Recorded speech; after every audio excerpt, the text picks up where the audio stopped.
पश्चिम Asia युद्ध भितर बंधु भारतर आउ दुईटी एलपीजी बोझे जहाज को स्ट्रेट ऑफ हॉर्मुज अतिक्रम करने को अनुमति देइछि ईरान। अनुमति मिलिबा परे दुईटी भारतीय जहाज हॉर्मुज अतिक्रम करिसंते। सुरक्षित भावे भारतीय जहाज द्वय जेमिति हॉर्मुज अतिक्रम करि परिबे सेने ईरान सैन्य मध्य सबु प्रकारर पदक्षेप नैथिबा जणा पड़िछे।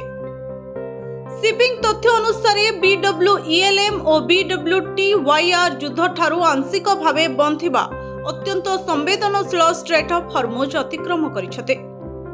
एबे दुई जहाज भारत अभिमुखे आसुछते। भारतीय पताका थिबा दुई जहाज परस्पर निकटतर होई आगकू बढ़ुथुबा बेले सेमानकर घंटा प्रति बेग प्राय 27 किलोमीटर रहिछे।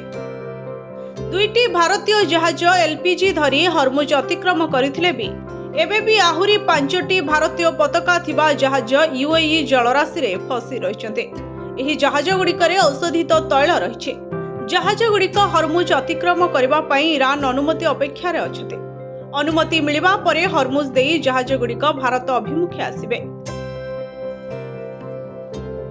दिनक पूर्वरु ईरानीय वैदेशिक मंत्री अब्बास अराघची हॉर्मुज को नहीं निजर आभिमुख्य स्पष्ट करथिले।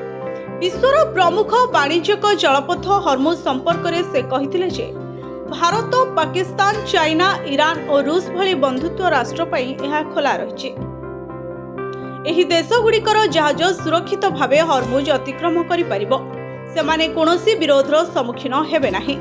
अराघचिक एपरि बयान परे एबे दुईटी एलपीजी बोझेई भारतीय जहाज हॉर्मुज अतिक्रम करिछते। एहा पूर्वरु जैक बसंत, पाइन गैस, शिवालिक और नंदा देवी मध्य सुरक्षित भावे स्ट्रेट ऑफ हॉर्मुज अतिक्रम करथिले। Bureau report, Odisha fast.